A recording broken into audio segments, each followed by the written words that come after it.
Notwithstanding, they should not hear, but harden their necks, like to the neck of their fathers, that did not believe in the Lord Yahweh, their God. And they rejected his statutes and his covenant that he made with their fathers, and his testimonies which he testified against them. And they followed vanity, and became vain, and went after the heathen that were round about them, concerning whom the Lord Yahweh had charged them that they should not do like them. And they left all the commandments of the Lord Yahweh their God, and made them molten images, even to calves, and made a grove, and worship all the host of heaven, and serve Baal. 2 Kings 17, 14 through 16. Yahweh ben Yahweh has already told us, if we listen and hearken diligently unto the voice of Yahweh, he would set us on high above all nations on earth.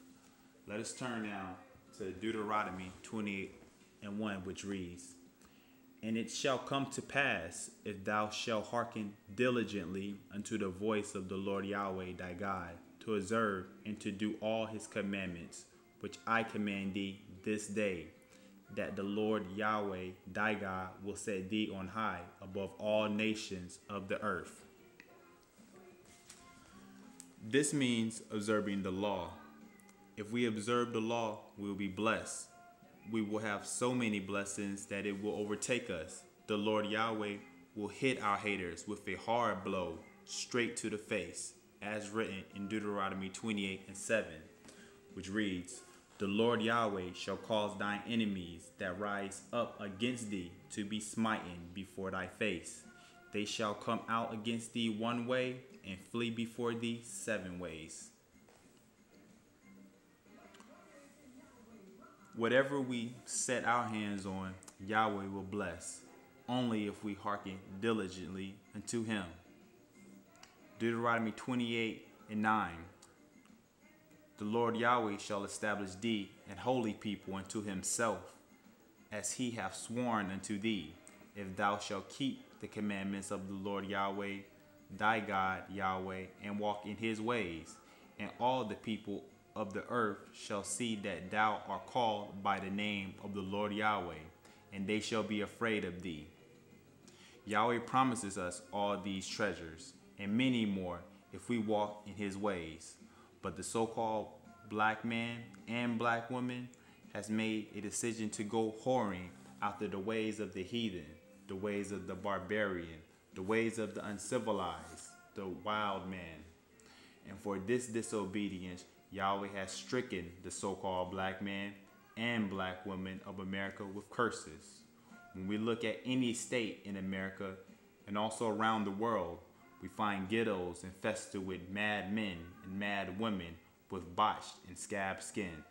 The so-called black man is dealing with the torments of Deuteronomy 28:30. Let us turn now to Deuteronomy 28:30. Thou shalt betroth a wife, and another man shall lie with her. Thou shalt build an house, and thou shalt not dwell therein. Thou shalt plant a vineyard, and shalt not gather the grapes thereof. This symbolizes the black man always going in and out of prison, and homeboy taking care of wifey. The so-called black family can't enjoy their sons and daughters because CPS got them in a foster home. The so-called black man used to do all the jobs that the Mexican now does. This is because Yahweh said, the fruit of thy land and all thy labor shall a nation which thou knowest not eat up. The so-called black man and black woman have forgot their Hebrew identity. You are now identified as nigger, porch monkey, spook, jigaboo, blackie, darky, coon, sambo, Uncle Jed, and many other bywords that all nations call you behind closed doors. Deuteronomy 28:41 reads, Thou shalt beget sons and daughters. but thou shalt not enjoy them, for they shall go into captivity. Your sons and daughters are overpopulating the prison system, always in and out, never getting any time to develop their mind and watch them grow. Deuteronomy 28:44 reads, He shall lend to thee, and thou shalt not lend to him. The so-called black man always asking, can I hold something? But as soon as you ask him, I ain't got it, player, is how he responds. Deuteronomy 28:48. Therefore shalt thou serve thine enemies, which the Lord Yahweh shall send against thee in hunger, and in thirst, and in nakedness, and in want of all things. And he shall put a yoke of iron upon the neck until he have destroyed thee. The so-called black man doesn't produce his own supermarkets.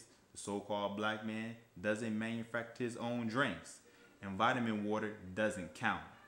And the so-called black man doesn't make his own clothes.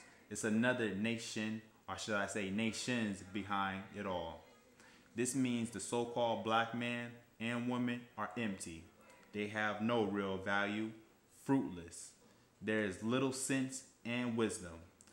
This so-called African American race is absolutely lacking in value and worth, and is relatively insignificant and unavailing in comparison and contrast to other nations who appear to be more significant, valuable, and powerful.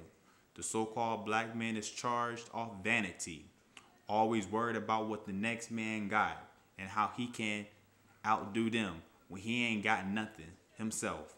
The so-called black man always worried about trivial matters like who playing tonight, something that is unprofitable to him.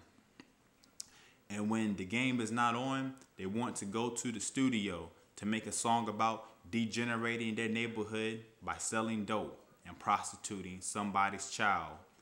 Then talk about the car they don't drive, the fake bling, and the Gucci bag, or should I say the vanity man bag.